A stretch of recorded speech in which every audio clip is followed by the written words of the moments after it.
Olá, gente querida do coração verde e amarelo. Jornal Foco do Brasil. Compromisso com a verdade. Sou Cleiton Basso, mais uma vez feliz. Quero saber de qual lugar abençoado do nosso Brasil ou do mundo você está assistindo a esta edição do Jornal Foco do Brasil. Sua opinião é muito bom saber. Participe também do chat ao vivo.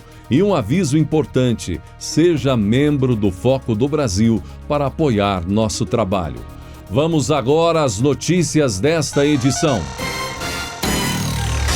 Em dia tumultuado em São Paulo por conta do episódio envolvendo cratera em obras do metrô, cenas assustadoras e que também ocasionaram muitos ruídos no governo Dória, somados à notícia de que os investimentos do governo de São Paulo para prevenir enchentes no estado ficaram abaixo da previsão feita pelo próprio executivo estadual durante 11 anos, ou seja, o governo Dória e seus antecessores não utilizaram verbas para evitar enchentes, cerca de 11 anos sem grandes investimentos ou a utilização de verbas.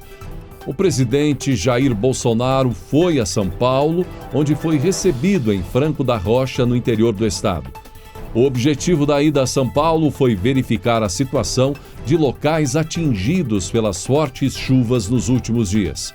Em Franco da Rocha, o presidente abriu espaço para conversar com a população, onde ouviu atentamente pedidos e também agradecimentos, como de um cidadão que disse: "Obrigado por nos ajudar, presidente." No estado de São Paulo, o presidente Bolsonaro sobrevoou as áreas atingidas pelas fortes chuvas, acompanhado de uma comitiva com ministros, visando reforçar ações para respostas ao sofrimento dos atingidos, bem como da infraestrutura prejudicada. Com prefeitos, a comitiva liderada pelo presidente e composta pelos ministros João Roma Neto, Cidadania, General Augusto Heleno, Gabinete de Segurança Institucional, Luiz Eduardo Ramos, Casa Civil, e Tarcísio Freitas, Infraestrutura, além de Rogério Marinho, de Desenvolvimento Regional. Eles se reuniram com prefeitos dos municípios atingidos. Desde quando tomamos conhecimento do ocorrido, mandamos para cá o nosso secretário de Defesa Civil, o nosso ministro entrar em contato com prefeitos da região, e hoje presente aqui com 6 ministros. Também nos apresentamos a prefeitos para mostrar do que nós podemos fazer, do que nós temos à disposição para minorar o sofrimento das pessoas. Lamentamos as mortes, sabemos que muitas vezes as pessoas constroem a sua residência por necessidade em local que 10, 20, 30 anos depois, o tempo leva a desastre.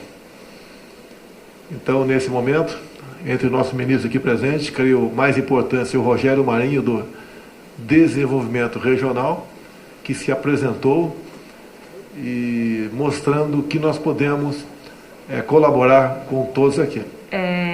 Nós tivemos a informação que o presidente faria um sobrevoo aqui nas cidades da região. Gostaria que o senhor contasse como foi esse sobrevoo e se já existe um montante definido que será direcionado a esses municípios para fazer essas ações que os ministros comentaram que serão feitas nos próximos 15 dias. Sim, a visão é algo que nos marca. Muitas áreas onde foram construídas residências, faltou, obviamente, alguma visão por parte de quem construiu de futuro, bem como por necessidade também as pessoas fazem nessas áreas de risco. O tocante ao montante, obviamente, os prefeitos, nós conversamos agora, alguns já tomaram providência, apresentam as suas necessidades e nós aqui faremos todo o possível para atendê-los. E nos embates políticos de ano eleitoral, além das pesquisas que dizem colocar o petista Lula na dianteira, outro fator analisado é a popularidade nas redes sociais. Uma análise diz que Jair Bolsonaro tem 5 vezes mais seguidores do que o petista Lula nas redes sociais. O número consta de um levantamento da agência Ativa Web, especializada em marketing digital.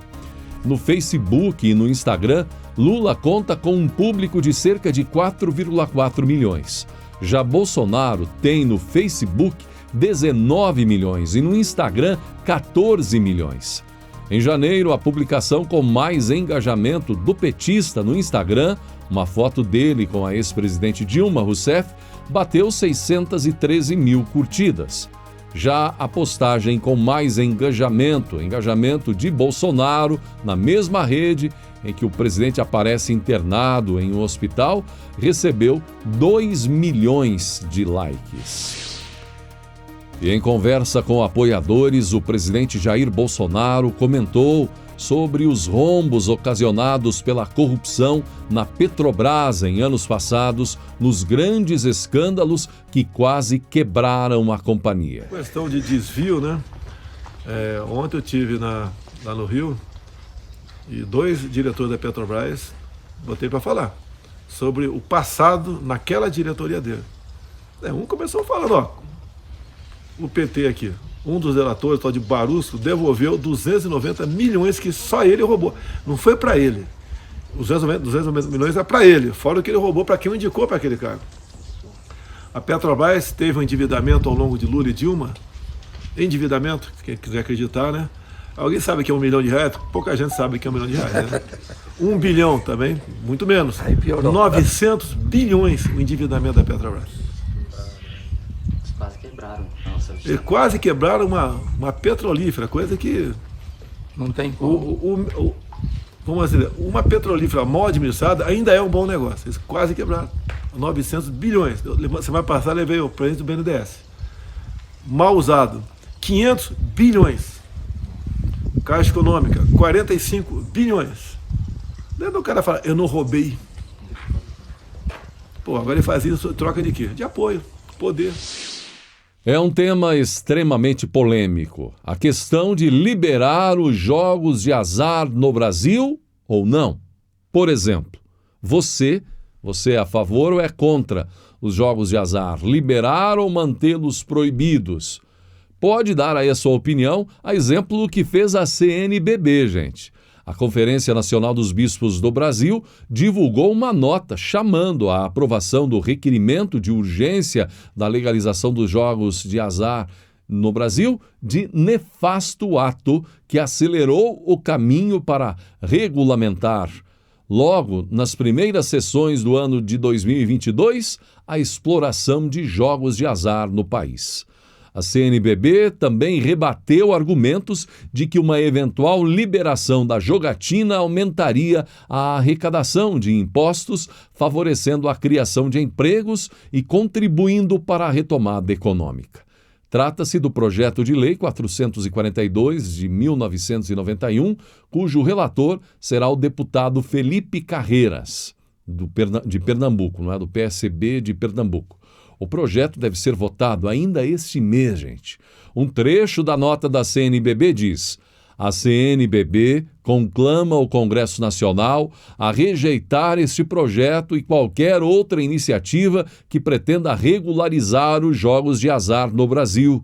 O voto favorável ao jogo será, na prática, um voto de desprezo pela vida, pela família e seus valores fundamentais, diz aí então um trecho da nota. É importante lembrar que o presidente Jair Bolsonaro já adiantou que, se o projeto for aprovado, ele vai vetar. A ministra da Mulher, Família e Direitos Humanos, Damares Alves, deu mais sinais de que deve disputar uma vaga no Senado Federal nas eleições deste ano. No caso, ela já seria pré-candidata. E se for mesmo, ela deve deixar agora, fim de março, em abril, não é o cargo, por conta da legislação eleitoral. Em entrevista à TV Brasil, Damares afirmou que pretende, se caso for eleita, ser a primeira mulher presidente da Casa, do Senado Federal. Damares ainda não confirmou por qual estado deve concorrer. Na entrevista, ela garantiu que, se for, caso seja eleita senadora do Brasil, ela já tem um dos primeiros projetos, ideias ou defesas a fazer. Meu primeiro projeto, se eu for eleita senadora um dia, 8 da manhã abre o Senado. No dia 2 de fevereiro, 8h05, vou estar protocolando lá a maior e mais ampla reforma das leis penais no Brasil. Então eu trabalharia muito na consolidação das leis penais, porque chega de tanta impunidade no meu país. Eu tenho projeto de lei tramitando há 15 anos no Senado e na Câmara para proteger crianças, projetos que não passam. Eu falei assim, esse negócio está bom, eu podia ser candidata a senadora, mas mais que candidata, quero ganhar muito bem e quero ser a mulher presidente do Senado. Pensa no barulho que eu faria nas reformas tão necessárias.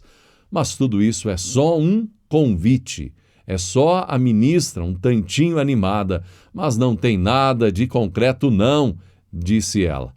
E, inclusive, nem o Estado eu decidi ainda se ela eventualmente for candidata, não é? Damares Alves. Bolsonaro e a crise Estados Unidos versus Rússia. Os Estados Unidos, gente, tem pressionado o governo brasileiro, o governo federal, a cancelar a viagem do presidente Jair Bolsonaro a Moscou, programada para acontecer agora em meados de fevereiro. Essa pressão é em mais uma ação para tentar isolar o líder russo Vladimir Putin, em meio à escalada de tensões na fronteira com a Ucrânia. Diplomatas dos Estados Unidos expressaram preocupação com o tempo da visita, o momento da visita. Na avaliação da Casa Branca, a recepção de Bolsonaro por Putin passaria a mensagem de que o Brasil estaria apoiando as ações do Kremlin no leste europeu, dando legitimidade a algo que os Estados Unidos consideram uma violação do direito internacional. Para o governo de Joe Biden, o cancelamento seria mais uma forma, o cancelamento da viagem de Bolsonaro seria mais uma forma de mostrar a Putin que ele enfrentará isolamento diplomático caso não reduza a presença militar nas fronteiras ucranianas. A crise foi desencadeada depois de o Kremlin mobilizar de 100 mil a 175 mil soldados em zonas próximas às fronteiras com a Ucrânia. Os Estados Unidos e aliados da OTAN, a Aliança Militar Ocidental, acusam Putin de preparar uma invasão do país vizinho, como fez em 2014, quando anexou a Crimeia. Moscou, por sua vez, rejeita a expansão da OTAN sobre territórios próximos à Rússia e nega qualquer possibilidade de invasão, mas quer a garantia de que a Ucrânia jamais fará parte do grupo OTAN. Putin nega qualquer intenção de promover uma invasão militar. O Itamaraty, no entanto, estaria reforçando que a passagem de Bolsonaro por Moscou não representa ou não representará um respaldo do Brasil a qualquer um dos lados. Afirmam ainda que as reuniões do presidente Bolsonaro com líderes da Rússia serão centradas as reuniões em uma extensa pauta das relações bilaterais do Brasil com a Rússia, um parceiro do BRICS, bloco também formado por Índia, China e África do Sul, que nada tem a ver com a situação geopolítica no leste da Europa. Diplomatas brasileiros dizem que até agora não há qualquer disposição em cancelar a ida a Moscou. E vimos que o querido apresentador esportivo, conhecido há muitos e muitos anos, o Léo Batista, gente, viveu um drama com sua esposa. E essa notícia triste repercutiu muito o drama que ele viveu. O apresentador da Globo encontrou a esposa Leila Belinasso na piscina, sem vida. E o jornalista chegou a pular para tentar socorrê-la, como vimos nas notícias que repercutiram, mas percebeu que a amada, aos 84 anos, já estava sem vida. E muita gente ficou triste e impactada com o modo dramático do acontecimento, de como Léo Batista perdeu a esposa. E, de acordo com o registro da ocorrência, o jornalista informou que a mulher estava à beira da piscina enquanto ele estava em casa. E quando ele voltou mais tarde, Léo encontrou a esposa na piscina segurando um macarrão boia, já com o rosto na água. E muita gente fez a pergunta, o que aconteceu, enfim. Agora a notícia de que ela teria sofrido um infarto. e esta teria sido a causa inicial que levou Leila Belinazo a ficar sem vida. O apresentador Léo Batista tem 87 anos, mora em Jacarepaguá, no Rio de Janeiro. Léo estava casado com Leila desde 1962, portanto 60 anos, e com ela teve 2 filhas. Leila completaria 85 anos no dia 25 de fevereiro. Após o recesso de fim de ano, iniciado ainda em 23 de dezembro, o Congresso Nacional retomando os trabalhos nesta quarta-feira, dia 2. Em ano de eleições majoritárias, a tendência é uma redução no número de votações, redução no trabalho, em comparação com outros anos. Isso ocorre porque os parlamentares estarão envolvidos com as próprias campanhas em seus estados. Claro que os gastos em relação ao dinheiro público, esses não diminuem de forma alguma. Bem, eles estarão principalmente no segundo semestre empenhados em garantir mais 4 ou 8 anos na Câmara ou no Senado. Ainda assim, temas importantes, alguns polêmicos, estarão sendo debatidos, estão previstos para entrar em discussão tanto na Câmara dos Deputados quanto no Senado. O Congresso, gente, deve votar 2 medidas provisórias importantes, editadas pelo governo ainda em dezembro. Uma diz respeito à doação de vacinas para outros países. Segundo o Ministério da Saúde, anunciou ainda em dezembro, 10 milhões de vacinas devem ser doadas. Dessas, já é certo que pelo menos 500 mil doses irão para o Paraguai. A outra medida trata da ampliação do programa Universidade para Todos, ProUni. O programa de concessão de bolsas de estudo integrais e parciais em faculdades particulares, antes voltado apenas a estudantes de escolas públicas ou bolsistas, passou a ampliar o acesso ao programa a estudantes bolsistas ou não, egressos de escolas também particulares. Bolsistas ou não, egressos de escolas particulares.